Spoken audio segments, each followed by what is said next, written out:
तो दोस्तान मोहतरम, ये कुफ्र मुसलमानों ने किया होगा।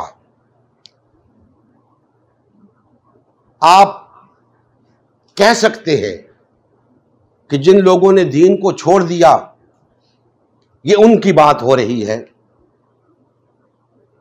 जो मुसलमान थे तो उनमें से अगर कोई ईसाई हो गया, यहूदी हो गया, हिंदू हो गया, सिख हो गया, तो ये तो उनकी बात हो रही है। तो याद रखें, मुसलमानों की तारीख में ऐसे अफराद की तादाद बहुत कम है और यहां उनका तज़किरा नहीं हो रहा।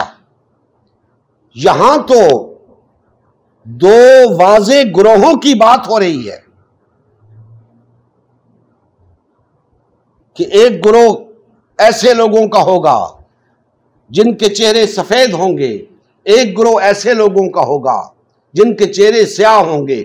ये इक्का दुक्का की बात नहीं हो रही, एक अच्छी खासी तादाद की बात हो रही है।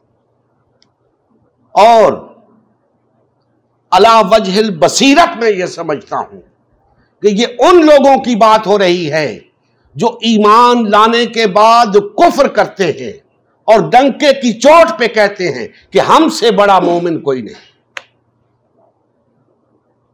मुसलमानों के अंदर रहते हैं, मुसलमान बन के रहते हैं, लेकिन कुफ्र में मुब्तला होते हैं। और आयात मुकद्दसा बता रही हैं कि वो कुफ्र तफरके का कुफ्र है।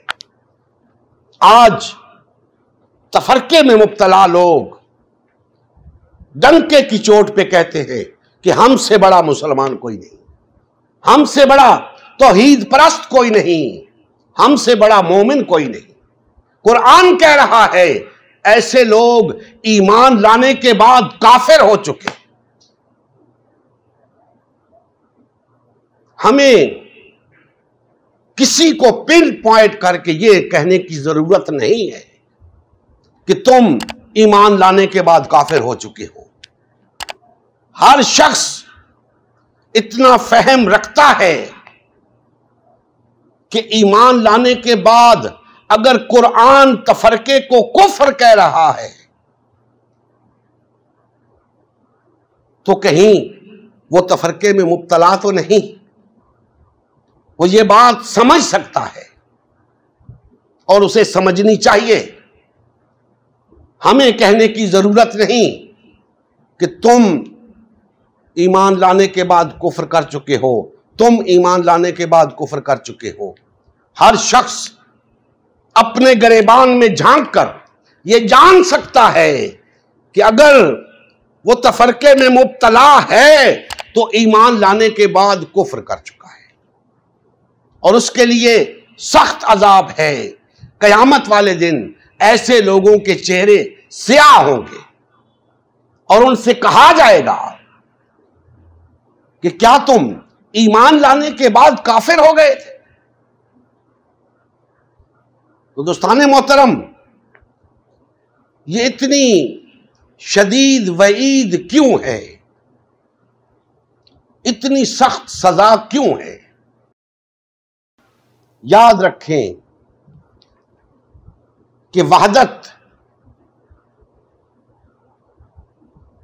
दीन के अंदर वो मकाम रखती है कि अगर हम कहें कि दीन की सारी इमारत की बुनियाद वहदत है तो गलत ना होगा। अब अगर बुनियाद ही ढा दी जाए, बुनियाद ही ना रखी जाए, इमारत क्या खाक खड़ी होगी? हमने उस बुनियाद को गिरा दिया है, वहदत को पारा पारा कर दिया है, तकसीम हो गए हैं, फिरके में मुब्तला हो गए हैं, पार्टीबाजी का शिकार हो गए हैं।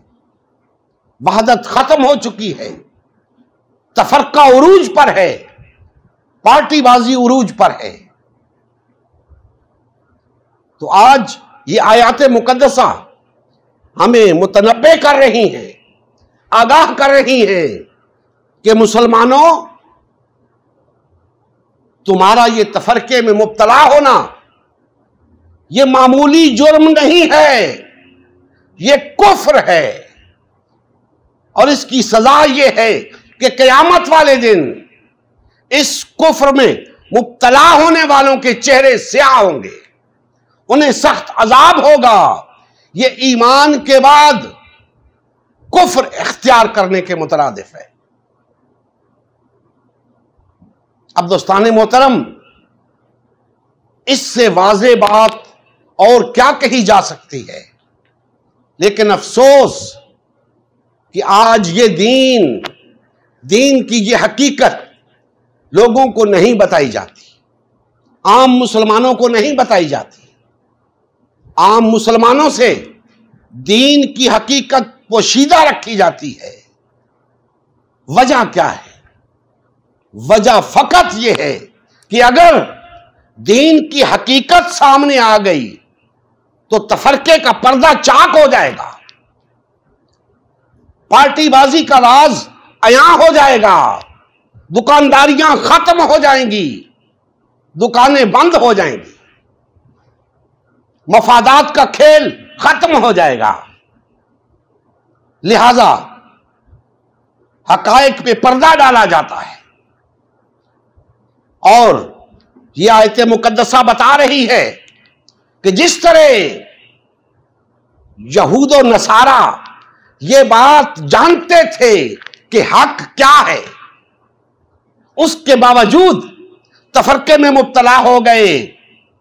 मैं ये समझता हूं कि हमारे अकाबिरीन भी हक बात जानते हैं, उसके बावजूद तफरके में मुब्तला है। मैं कैसे मान लूं?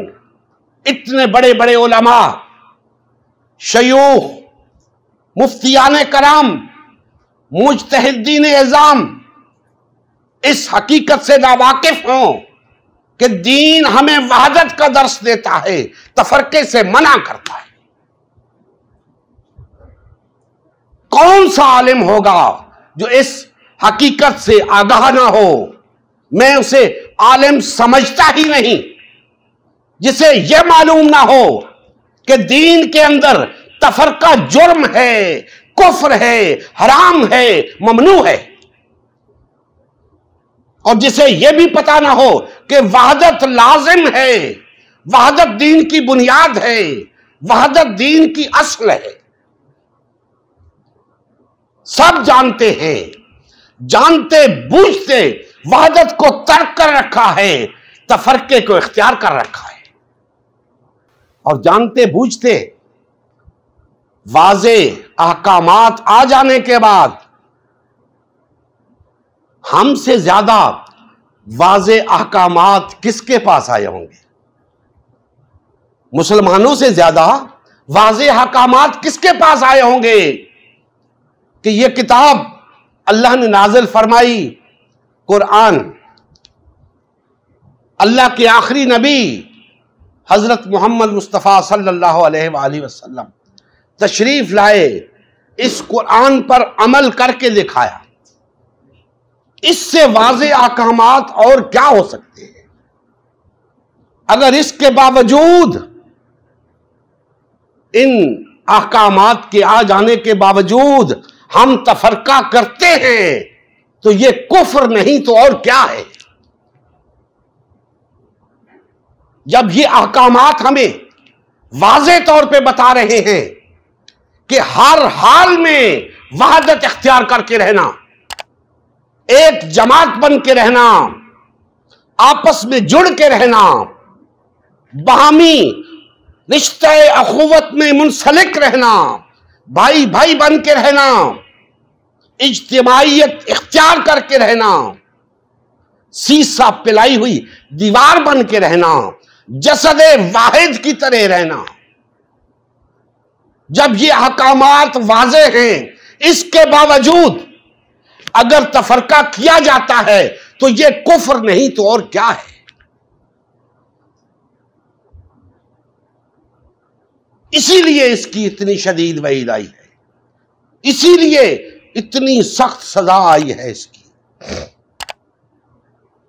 और फिर आगे वहदत इख्तियार करने वालों के बारे में फरमाया, उनके चेहरे नूरानी होंगे, उनके चेहरे सफेद होंगे और वो अल्लाह की रहमत के साए में होंगे, हमेशा हमेशा वही रहेंगे। अब दोस्तान मोहतरम, ये दो चीजें वाज़े तौर पे नजर आ रही हैं, ये दोनों एक दूसरे की जिद हैं। अल्लाह के अजाब का शिकार होना और अल्लाह की रहमत का बायस बनना, अल्लाह की रहमत के साए में आना और जहन्नम का ईंधन बनना, ये दो बिल्कुल मुख्तलिफ चीजें हैं। ऐसे ही जैसे वहदत और तफरका, ये बात हमें समझ लेनी चाहिए कि तफरके में मुब्तला रहकर अल्लाह के अजाब से बचने की कोई सबील नहीं। अगर हम अल्लाह के अजाब से बचना चाहते हैं तो हमें वहदत इख्तियार करनी होगी। नबी करीम सल्लल्लाहु अलैहि वसल्लम की ज़िंदगी का मकसद ग़लबा दीन इस्लाम था। इस मकसद के हुसूल के लिए उम्मत मुस्लिमा की तश्कील हुई। उम्मत मुस्लिमा ने नबी करीम सल्लल्लाहु अलैहि वसल्लम की सयादत व क़यादत में इस्लाम को गालिब व नाफिज़ किया। जब तक उम्मत मुस्लिमा में वहदत रही, इस्लाम का गलबा बरकरार रहा। जैसे ही उम्मत मुस्लिमा में तफरका रोनमा होना शुरू हुआ, यानी पार्टीबाजी शुरू हुई, इस्लाम का गलबा जाता रहा। आज गलबा दीन इस्लाम की बहाली की वाहिद सूरत उम्मत मुस्लिमा की तश्कील नौ है। अल्हम्दुलिल्लाह, हमने गलबा दीन इस्लाम की बहाली के लिए अल्लाह के रसूल की जमात उम्मत मुस्लिमा को बाल व फाल करने का बेड़ा उठाया है। ये हमारा ही नहीं, हर कलमा गो का अव्वलीन फरीज़ा है कि हर किस्म के बातिल और तागूती निज़ाम के ख़िलाफ़ उठ खड़ा हो और गलबा दीन इस्लाम की बहाली के लिए फ़िरका वारियत और पार्टीबाजी से किनारा कश होकर सिर्फ़ और सिर्फ उम्मत मुस्लिमा को बाल व फाल करने में अपना तन मन धन लगाए। इस मिशन का हिस्सा बनकर अपना फ़र्ज़ मनसिबी अदा कीजिए, हक़ मुसलमानी अदा कीजिए। मज़ीद तफ़सील के लिए हमारा यूट्यूब चैनल उम्मत मुस्लिमा सब्सक्राइब करें। हमारा फेसबुक पेज उम्मत मुस्लिमा की तश्कील नौ लाइक करें। इस पैगाम को ज़्यादा से ज़्यादा शेयर करें। सवाल व जवाब या फ़ीडबैक के लिए हमारा व्हाट्सएप ग्रुप या मैसेंजर ग्रुप ज्वाइन करें या इस नंबर पर रब्ता करें। नंबर और तमाम लिंक्स डिस्क्रिप्शन में भी मौजूद हैं। जज़ाकल्लाह खैर।